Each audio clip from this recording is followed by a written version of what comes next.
Hello everyone and welcome to another episode of the Rouge Rugby podcast where we talk about real Canadian rugby. I'm Stu Hardy, joined once again by Jeff Robinson. Jeff, we've had the final round of the Pacific 4 series. The final game in the United States was against the hosts, and this time in Chicago. Any fans of the Chicago Hounds will instantly recognize SeatGeek Stadium as the venue of choice in the city. Pretty good turnout as well. The first game that Canada have faced under the coaching of Jack Hanratty for the United States. They picked up that victory against Australia last week. So there was a lot to prove for both sides. One, that this was a good investment from the US Rugby to pick Jack as a coach, and a means for Canada to bounce back from that disappointing loss against the Black Ferns. And, I'll give fair credit where it's due. I think that the US came out firing on all cylinders. They were eager to put Canada under pressure. I think they were also kind of miffed of having missed the World Cup quarterfinal due to that draw with Australia. And they wanted to have that matchup against Canada, see if they could make it to the semi-finals. And as such, it was the USA that actually got the first points on the board with the first try, spotting the gap in the defense, able to go over. And, it wouldn't be the only score for the United States. They got a second try as well. It's just what happened in between those two tries. So let's go back to just after the second try. We have Canada, bit slow off the starting block. This has been an issue that's been noted for a couple of years now, that Canada can sometimes be a bit slow, especially against other opposition. And we've explained the reasoning why, they don't get that much time together. And but it is a case of, once they get going, they get going. And, it looked as though Justine Pelletier was going to even the score for Canada, and then TMO called it back. And then Sophie de Goody, who had offloaded to Justine Pelletier, was like, right, you know what? You want it done it right? You do it yourself. And she went over for the first try of the game. And then in that time frame, we had a fair few numbers of time. We have Justine Pelletier getting her actual try following that. Then we had Deleka Menon, and then Aurora Bowie, and then Asia Hogan-Rochester, and then Claire Gallagher actually picked up 2. Finally, Emily Tatosi went over. Of these 8 tries, it was Claire Gallagher picking up 5 conversions. She converted her own, obviously, and 3 extra. That left USA 7, Canada 50. And then the USA were able to play some excellent ball from the line out. Overthrow pass, picked up by the American center, went over.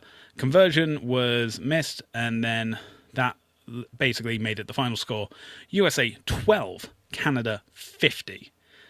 So, Jeff, do you think Canada set out to complete their task and bounce back effectively against that game against the Black Ferns? I would say for the most part, yeah. I mean, you scored 50 points on them. You only gave up 1 try in each half. Sure, it would have been great if they could have just snuffed out the USA attack at the end of the game in the final 10 minutes. But I mean, I would say they were able to, especially in the forward, reassess their dominance. I guess if I'm looking for a dark cloud in the blue sky, it would be the line out.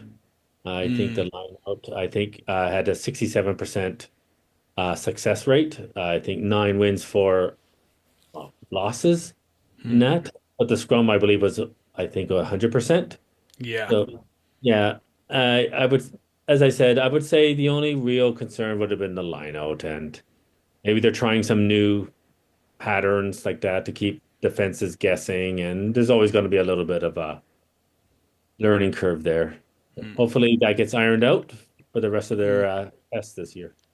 Yeah, there was a couple of overthrows, especially at the start and also towards the end of the game as well. So I don't think it's specifically on the hooker who's throwing the ball. I think it's just a case of miscommunication, of making sure the right player is going up at the right time to ensure that you're getting the best person up there to collect the ball, and as you said, something to work on. But my word, those scrums were dominant from Canada. It's basically any time that they knocked on and the USA had the put in, it was pretty much Canada's penalty soon afterwards. And I noticed that Alex Tessier actually called for the scrum a couple of times in the US 22 as well. Sure enough, penalties stacking up. Eventually, I think it was like Hope Rogers got the yellow card just before halftime, and that led to a Canadian try just before the end of the first half, and then unable to capitalize with the player advantage in the second half. But after a certain point, you didn't need to worry about it because the scrum was just too strong. And then when the subs came on, you were like, oh, hang on, is this going to be the infill players coming in? It's not going to be as strong anymore. Nope, definitely not. Definitely dominant as throughout. So that is a great continuation. It's a great indication that their scrum coaching is going incredibly well, that you can have the reserves come on and be just as dominant again. So I definitely can see the scrum being one of Canada's continued uses of attacks and collecting penalties. I think the driving maul as well, when the line-out did work, was incredibly effective as well. Generally speaking, if you have a strong scrum, you're going to have a strong maul too. Generally speaking, yes. So Yeah. maybe the coach can coach the men's too for the summer. Here's hoping. The only other comment I guess I would make if I'm trying to be, again, the dark cloud would be the missed tackles was a little high. I mean, I think they had like 26 missed tackles compared to USA's 16, which also shows USA had more possession, but Canada also made 192 tackles against 147. So it's not that bad, but again, I think I do recall, I think the USA, Kauter, I believe, the fullback, she had some good runs. And if I guess maybe defense up at outride can still get a bit tightening up. Yeah, I know Aliv Kelter had, like last year, she had that stupid stamping incident that got her, threatened from not appearing in the World Cup. And I think she was able to obviously work on her discipline and curtail that. She was also the one in the 2025 Pacific Force Series that got that intercept and length of the field try. And that was in Kansas City, and that was the one that leveled the game. Obviously, Canada were able to turn it around and ensure they got that bonus point win. But ultimately, it's a continuation. 12 matches in a row now between Canada and the United States, with Canada coming out on top every single time, and it long may that continue. Ultimately, though, because of that loss to the Black Ferns, it means that Canada finished second in this year's edition of the Pacific Force Series. And I think the thing that bothers me most is now we have to just sit here and wait for the Women's Six Nations to conclude. So they've got an extra 2 rounds of that. And all I'm thinking is are there any other teams that could join the Pacific Force? Obviously, we'll have to change it to something else. The Pacific... just the Pacific Series or the Pacific Rugby Championship or something along those lines. I know that there's, a growth in women's rugby at this point, but I also know that there's not many teams that can match the caliber of the USA and Australia, never mind New Zealand and Canada. I mean, if you're going to expansion, the logical ones, I guess, if you're keeping it Pacific 4, would be Fiji and Japan, but logistically, cost covering, like World Rugby would definitely have to be willing to fund the bill for a long time.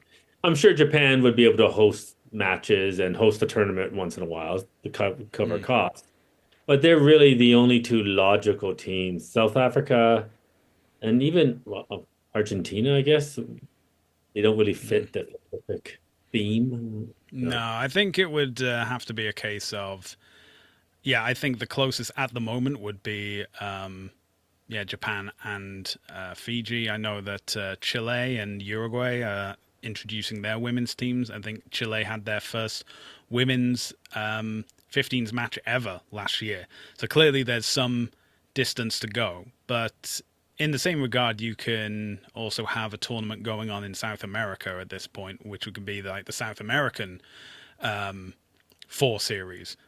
And you can help develop them for the time being, with the long-term goal being maybe an America's Women's Rugby Championship or a America's Pacific Rugby Championship. But that's a long time coming. I think it's just waiting around now, an extra 2 weekends, or is it 3?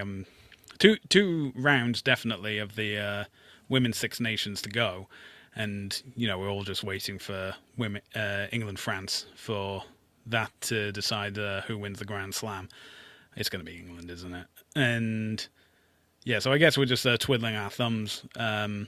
Obviously, we have the Canadian women going back to their PWR teams and their Elite 1 teams in France.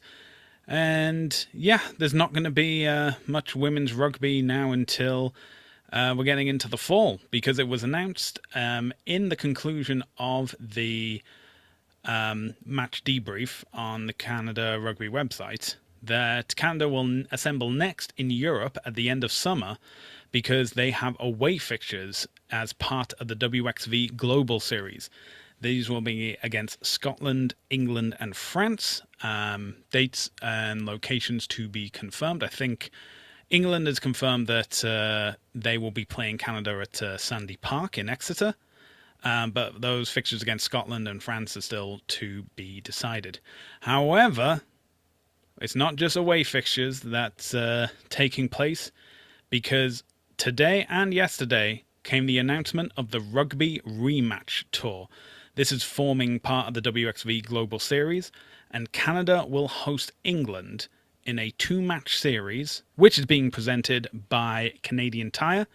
And this will have the replay of the Women's World Cup final taking place in 2 venues. The first venue, and this is the big one, is that Canada versus England will have the match at BMO Field in Toronto on Friday, October 16th at 7 p.m.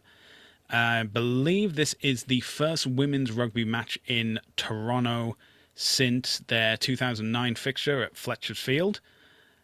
The first rugby match at BMO Field since 2016, when Canadian men took on Italy. And the first women's rugby match at BMO Field ever. So this is going to be a huge moment. Capacity, I believe, is 28,000 for this game. Ticket priority sales have already begun, and due to the big demand that's coming in, there is going to be the second match at TD Place a week later, Friday, October 23rd, again at 7 p.m. So 2 matches. I actually didn't hear about the second one, but I hope they sell out both. Yes. Well, keep in mind that the match last time Canada was at TD Place, they broke the attendance record for a standalone women's rugby match in North America. 11,400 plus fans at that game. So I think we can definitely get the numbers going for BMO Field. Absolutely, again, for TD Place. And yeah, I think this is going to be one of the biggest matches of all Canadian rugby history. I mean, I just mentioned it. The last time these 2 teams played in Toronto was Fletcher's Field, and that was in 2009. I just want to take a moment and just see how big women's rugby has come since then. I know that there's current players, former players, coaches and stuff that maybe had hoped that women's rugby could get big enough that it could be represented on big stages, and now it actually has happened. And it's going to be happening for many people in their home city. So I know there's going to be lots of competition in that team to be able to stand out on home turf. And Well, I they think it's going to be deserve it. phenomenal. They deserve it, and they deserve a great crowd at both games. I hope they sell out both. Me too. You can find out more information at rugbyrematchtour.ca, which indicate their preferred ticketing options. The tickets are currently valued. The cheapest is for Toronto is starting at $39, and general admission for Ottawa starts at $34.51. Yeah, going up to the Captain's Club in Ottawa at $90 and the Tunnel Club in Toronto for $120. And considering the price of tickets for a lot of things recently, those are pretty good. So hoping there can be a phenomenal turnout. There may even be a club ticketing option that they've had previously with Canada games that they've had in Ottawa. Hopefully they continue that both at TD Place and BMO Field. But yeah, sign up, get your priority access, and save those dates in October. Yeah, for sure, for sure. Now we're going to briefly step away from women's rugby because there's been some developments of the Canadian players, both in North America and South America. Jeff, do you have more insight in what's been happening in Super Rugby Americas? Well, it's just Canadian players playing fairly well. I mean, Super Rugby Americas, Noah Flesch was named onto the team of the week.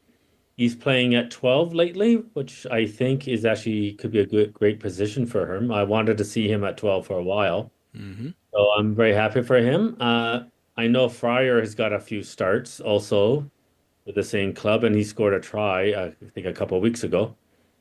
Tio's been on the bench, but hopefully he gets some game time starting with that. Congrats to them all. And again, congrats to Noah Flesch for getting onto the team of the week. And not to be outdone, in Major League Rugby, Mason Flesch, I guess, saw that and said, I can do it too. And he was on the MLR team of the week this past week at, I believe, 6, with Owowu at 8 and Webster, who I believe scored a hat trick, at 15.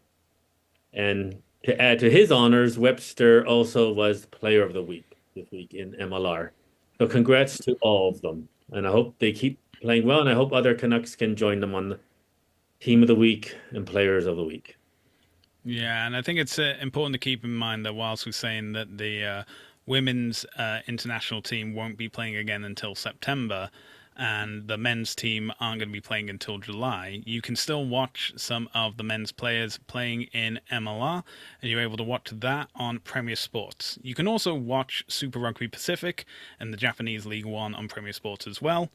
The Prem and the URC continues on Sportsnet and URC.tv respectively. And yeah, we are just basically going to have to be waiting on those games. But if you enjoyed this episode, be sure to check out more, as well as our written pieces, on our website, rougerugby.ca. You can also find our podcast on Spotify and YouTube, and we're across social media, including Facebook, X, Instagram, TikTok, Threads, and Blue Sky, all at The Rouge Rugby. Jeff, where can people find you on social media? You can find me on X at WP Rugby Jeff. And you can find me across social media at Hardman, spelled H4RDMAN. Well, that's where we're going to end this episode. Jeff, thank you for joining me, and thank you all for joining us for another episode of the Rouge Rugby Podcast, where we talk about real Canadian rugby. We hope you can join us again next time.